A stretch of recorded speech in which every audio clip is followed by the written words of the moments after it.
কারা রিপোর্ট দিয়েছে আমি এখনো পড়িনি সেই রিপোর্ট। সিকিউরিটি কাউন্সিল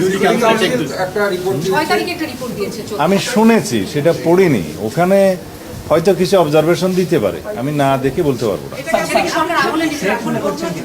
আমরা এগুলো আমলে নিচ্ছি না, রিপোর্টও এখনো পড়িনি। আমিও গুঞ্জন শুনছি। আইন শৃঙ্খলা নিয়ে সন্তুষ্টির বিষয়টা জনগণ বলবে। আমরা তো সবসময় বলবো আমরা আইন শৃঙ্খলা পরিস্থিতি উন্নত করতে পেরেছি, তবে জনপ্রত্যাশা অনুযায়ী উন্নীতকরণের জন্য আরও সময় লাগবে। আমাদের এখন মাত্র 6 মাস পার হলো, এর মধ্যে আমরা অনেক সংস্কার কাজ করেছি এবং আইন শৃঙ্খলা রক্ষাকারী বাহিনীর প্রশংসনীয় বিভিন্ন উদ্যোগ আপনারা দেখতে পেয়েছেন। আমরা আশা করি 180 দিনের মধ্যে সরকারের বাস্তবায়িত এবং যেগুলো শুরু করেছে ইনিশিয়েটিভ অনেক কর্মসূচি, এগুলো প্রশংসিত হয়েছে। মাননীয় প্রধানমন্ত্রী নেতৃত্বে আমরা দুই একটি সংকটময় মুহূর্ত খুব সফলতার সাথে মোকাবিলা করেছি। যেমন মধ্যপ্রাচ্য একটা যুদ্ধ পরিস্থিতির কারণে জ্বালানি তেল এবং গ্যাসের সরবরাহ নিয়ে সারা বিশ্বে সংকট সৃষ্টি হয়েছিল, বাংলাদেশও তার বাইরে নয়। কিন্তু আমরা দীর্ঘ 1 মাস পর্যন্ত কোনো জ্বালানি তেলের বা গ্যাসের মূল্য বৃদ্ধি করিনি। একটা পর্যায়ে বুড়ো মৌসুমের সময় শেষ হয়ে যাওয়ার পরে মনে হয় 14 কি 15 এপ্রিল, আমার ঠিক মনে হয় 16 এপ্রিল হতে পারে, তখন আমরা সহনীয় মাত্রায় জ্বালানি তেলের মূল্য বৃদ্ধি করেছি। বুড়ো মৌসুমে কৃষকদের কথা চিন্তা করেই তিনি সেই সিদ্ধান্তটা নিয়েছিলেন যে সেই সময় পর্যন্ত কোনো জ্বালানি মূল্য বৃদ্ধি করা হয়নি। যদিও ওই সময়ে সারা বিশ্বে আমাদের পার্শ্ববর্তী দেশসহ অনেক দেশেই জ্বালানি তেলের মূল্য প্রায় দ্বিগুণ হয়ে গেছে। এরপরে আমাদের গ্যাস সংকট, জ্বালানি সংকট, এগুলো বিগত ফেসিবাদী সময়ে রেখে যাওয়ার সমস্যা, আমরা ওভারনাইট এখান থেকে ওভারকাম করতে পারিনি। তো এখন এই সমস্তগুলো সাকসেসফুলি আমরা মোকাবিলার চেষ্টা করছি এবং ভবিষ্যতে যাতে জ্বালানি নিরাপত্তা রাখা যায়, জ্বালানি তেলের সরবরাহ ঠিক রাখা যায় এবং আমরা মজুদ রাখতে পারি একটা সার্টেন সময়সীমা পর্যন্ত, সেই পরিকল্পনা আমরা নিচ্ছি। আপনারা ইতিমধ্যে লক্ষ্য করেছেন যে ভবিষ্যতে যাতে জ্বালানি এবং বিদ্যুতের কোনো সংকট না হয়, যেহেতু আমরা ব্যাপক বিনিয়োগ, ইনভেস্টমেন্ট আহ্বান করছি সারা পৃথিবী থেকে এবং বাংলাদেশের অভ্যন্তরীণ বিনিয়োগ হবে ব্যবসা বাণিজ্য সার্কুলেশনের জন্য, উৎপাদনের জন্য। জ্বালানি এবং তেলের সরবরাহটা, প্রাইমারি এনার্জি, এটা গুরুত্বপূর্ণ ভূমিকা রাখে। সেই জন্যই আমরা পরিকল্পনাগুলো নিচ্ছি, আপনারা এটা প্রতিনিয়তই জানতে পারছেন। আমরা মাতারবাড়ি গভীর সমুদ্র বন্দর মাননীয় প্রধানমন্ত্রীর নেতৃত্বে ভিজিট করতে গিয়েছিলাম।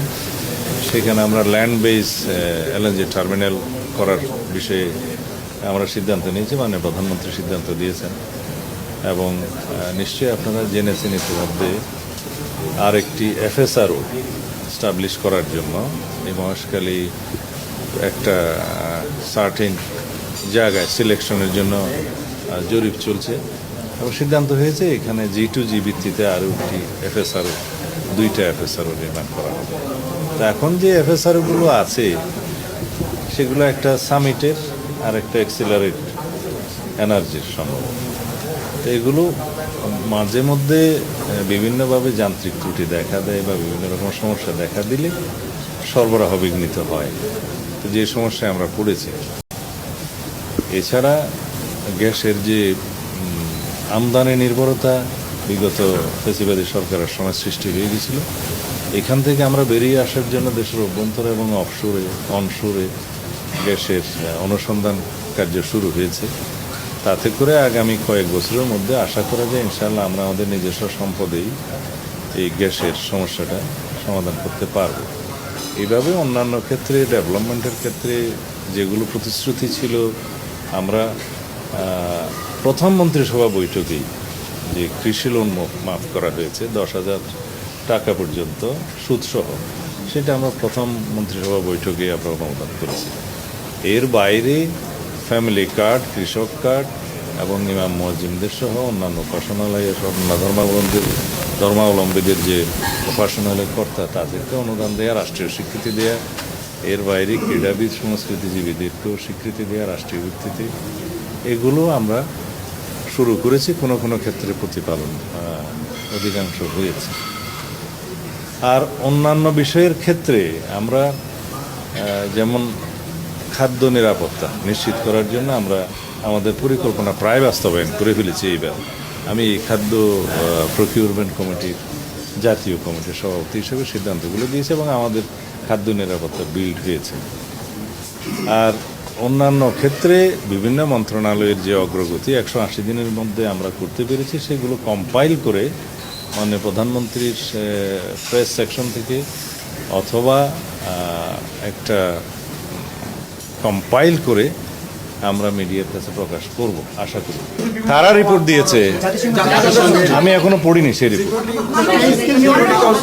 স্যার পে স্কেল নিয়ে স্যার সিকিউরিটি কাউন্সিল একটা রিপোর্ট 6 তারিখে একটা রিপোর্ট দিয়েছে। আমি শুনেছি, সেটা পড়িনি। ওখানে হয়তো কিছু অবজারভেশন দিতে পারে, আমি না দেখে বলতে পারবো না। এটা কি সরকার আমলে নিচ্ছে?